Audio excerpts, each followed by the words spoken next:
رزق میں تنگی کیوں آتی ہے؟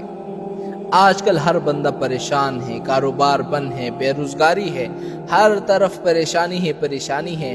تو اب سوال یہ اٹھتا ہے کہ آخر ہمارے رزق میں تنگی آتی ہی کیوں ہے؟ اس کی کیا وجہ ہے؟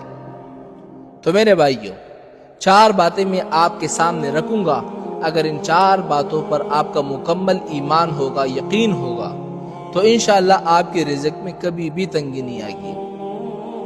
لیکن اگر ان 4 باتوں پر آپ کا ایمان نہیں ہوگا، یا 4 میں سے کسی ایک بات پر آپ کا ایمان نہیں ہوگا، تو شاید اسی وجہ سے آپ کی رزق میں تنگی آ رہی ہوگی۔ سب سے پہلی بات یہ ہے کہ اللہ تعالیٰ نے جب انسان کو پیدا کیا، اللہ تعالیٰ جب کسی بندے کو پیدا کرتا ہے تو 50,000 سال پہلے اللہ تعالیٰ اس بندے کا رزق لکھ دیتے ہیں۔ یعنی بندہ ابھی پیدا بھی نہیں ہوا، 50,000 سال پہلے اس بندے کا رزق لکھ دیا جاتا ہے۔ تو اگر آپ کا خدا پر ایمان ہے، یقین ہے، تو پھر پریشانی کی کیا بات؟ پہلی بات ہو گئی۔ دوسری بات یہ ہے کہ اللہ تعالیٰ قرآن مجید سے فرماتے ہیں وَفِي السَّمَاءِ رِزْقُكُمْ، تم لوگوں کا رزق تو آسمانوں میں ہے، زمین میں تو ہے نہیں۔ کیا معنی؟ یعنی فیصلہ تو صرف اللہ تعالیٰ نے کرنا ہے نا۔ 2 چیزیں ہو گئی۔ تیسری چیز یہ ہے کہ اللہ تعالیٰ نے ہر جاندار، ہر مخلوق، زمین میں، آسمان میں، فضاؤں میں، ہواؤں میں، بادل میں، بحر میں، نہر میں، ان سب کا رزق اپنے ذمے لگا دیا ہے۔ سبحان اللہ۔ حالانکہ اللہ پر تو کوئی چیز واجب نہیں ہے نا، لیکن یہ اللہ تعالیٰ کا کمال ہے اور رحمت ہے کہ قرآن میں ہے نا وَمَا مِن دَابَّةٍ فِي الْأَرْضِ إِلَّا عَلَى اللَّهِ رِزْقُهَا، کہ ہم پر واجب ہے ان سب کا رزق۔ 3 چیزیں ہو گئی۔ چوتھی چیز یہ ہے کہ ابھی بچہ ماں کے پیٹ میں ہوتا ہے، یعنی رحم میں ہوتا ہے، تو اللہ تعالیٰ فرشتوں کو حکم دیتے ہیں، اور حکم کیا دیتے ہیں کہ اے فرشتوں لکھو، اس بندے کا رزق لکھو کہ اس کو کتنا رزق ملے گا۔ دوسرا یہ بھی لکھو کہ اس کی عمر کتنی ہوگی۔ تیسرا یہ لکھو کہ اس کی موت کب ہوگی اور کہاں ہوگی۔ اور چوتھا یہ لکھو کہ یہ نیک بخت ہوگا یا بدبخت ہوگا۔ یعنی ہر چیز لکھی جا چکی ہے۔ یعنی ابھی بندہ ماں کے پیٹ میں ہوتا ہے، باہر بھی نہیں نکلا، تو اللہ تعالیٰ نے ہر چیز پہلے لکھ دی ہے۔ اور یہ بھی فرما دیا نحن قدرنا بینہم معیشتہم، کہ دنیا کی زندگی میں جو رزق ہے نا، ہم نے اس کو تقسیم کر دیا ہے۔ ورفعنا بعضہم فوق بعض، کسی کو ہم نے زیادہ کر دیا، کسی کو ہم نے اونچا کیا، کسی کو ہم نے نیچے کیا۔ اللہ یبسط الرزق لمن یشاء ویقدر، اللہ چاہے بڑھا دے چاہے کم کر دے۔ میرے بھائیو، یہ رزق ہماری قابلیت پر نہیں ہے، ورنہ آپ دیکھیں نا کتنے بڑے بڑے علامہ، کتنے بڑے بڑے علوم کے پہاڑ، وہ کھانے کی بھی محتاج تھے، دولت کی بھی محتاج تھے، کوئی گھر نہیں، کوئی ٹھکانہ نہیں۔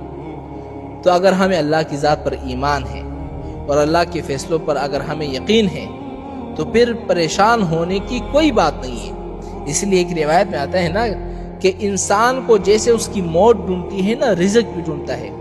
یعنی موت اس کو ڈھونڈتی ہے کہ اس کو کہاں پر مرنا ہے، وہیں اس کو موت آتی ہے، تو رزق بھی اس کو ڈھونڈتا ہے۔ اس بندے کو اس وقت تک موت نہیں آئے گی جب تک اس کو اس کا پورا رزق نہیں ملے گا۔ اب آخری بات یاد رکھنا، یہ بڑی اہم بات ہے کہ ایسی پریشانی اور رزق میں تنگی آخر آتی کیوں ہے، اس کی کیا وجہ ہے؟ آپ اچھا خاصا کھا رہے پی رہے ہیں، بڑے کام چل رہے ہیں، کاروبار میں فائدہ ہی فائدہ ہے، ہر طرف سے نفع ہی آ رہا ہے۔ قرآن میں اللہ تعالیٰ نے ایک مثال ذکر کی ہے، پہلے میں آپ کو وہ بتا دیتا ہوں۔ ضرب اللہ مثلا كانت قرية آمنة مطمئنة، کہ ایک بستی والے تھے، بڑے سکون سے، امن سے، اطمینان سے رہتے تھے، اور ان کو ہر طرف سے رزق آتا تھا۔ کیا معنی؟ یعنی آسمان سے بارش برستے تھے، زمین سے پھل نکلتے تھے، کاروبار میں نفع ہی نفع ہو رہا تھا، ہر طرف سے ان کے لیے رزق کا انتظام اللہ تعالیٰ نے کر دیا۔ لیکن آگے کیا کیا؟ کفرت بانعم اللہ، انہوں نے اللہ تعالیٰ کی نعمتوں کی ناشکری کی، نافرمانی کی۔ اللہ نے رزق دیا تھا کہ بندے میری اطاعت کرے، دولت آنے کے بعد زنا میں، شراب میں، جوا میں، شباب میں، کباب میں، ان سب چیزوں میں زندگی گزاری۔ کفرت بانعم اللہ، اللہ نے ان پر اپنا عذاب مسلط کر دیا۔ عذاب کیا مسلط کر دیا؟ ایک تو ان کا رزق بند کر دیا، بارشیں بند ہو گئی، فصل ختم ہو گئے، اور دوسری بات یہ ہے کہ ہر وقت ڈرتا رہتا ہے، ہاں ہر وقت کل کیا ہوگا کیا ہوگا کیا ہوگا۔ بندے گھر سے نہیں نکل سکتے، بچے اگر سکول جائے ماں بیچاری گلیوں میں کھڑی رہتی ہے کہ میرا بچہ آ رہا ہے، کیسا ہوگا کیسا نہیں ہوگا، دعائیں مانگ رہی ہوتی کہ خدا را یا اللہ میرے بچوں کو صحیح سلامت میرے گھر آ جائے۔ یعنی یہ دو عذاب اللہ تعالیٰ اس بندے پر مسلط کر دیتے ہیں۔ تو آپ مجھے یقین سے کہیں، ایمان سے کہیں کہ یہ دو عذاب آج ہم پر آئے ہوئے کہ نہیں؟ رزق بند ہے، ہاں، اور ہر وقت ڈرتے رہتے ہیں۔ اس کی کیا وجہ ہے؟ قرآن خود کہتا ہے بما کانوا یعملون، ان سب کی وجہ یہ ہے کہ جو تم نے گناہ کیے ہیں نا، یہ انہی کی سزا ہے۔ اور یہ بھی حضور کا فرمان ہے کہ کوئی عذاب، کوئی مصیبت، کوئی پریشانی اس وقت تک نہیں آتی مگر جو تم لوگوں نے گناہ کیے ہوتے ہیں۔ تو اب یہ رزق میں تنگی، یہ سارا پریشانی آپ کے کیسے ختم ہوں گے؟ حضور نے کیا فرمایا؟ الا بتوبۃ، جب تک بندہ توبہ نہ کرے۔ اس لیے میرے بھائیوں ہمیشہ یاد رکھیں کہ یہ جو پریشانی ہے، یہ جو بھوک ہے، یہ جو ڈر ہے، یہ سب اسی وجہ سے ہے کہ ہم نے اللہ تعالیٰ کی نعمتوں کی ناشکری کی۔ اللہ تعالیٰ کی نعمتوں میں شکر کرنے کے بجائے، عبادت کرنے کے بجائے گناہوں میں زندگی گزاری۔ اور اب ہم لوگ اس اسٹیٹ پر پہنچ چکے ہیں کہ گناہ کو گناہ بھی نہیں سمجھتے نا۔ یہ ہماری آخری حد ہے بربادی کی۔ ایک تو یہ ہے کہ بندہ گناہ کرتا ہے اور یہ سمجھتا ہے کہ میں گناہ کر رہا ہوں، غلط کر رہا ہوں، اللہ کی طرف وہ لوٹ جاتا ہے، اللہ سے شرمندہ ہوتا ہے، توبہ کر لیتا ہے۔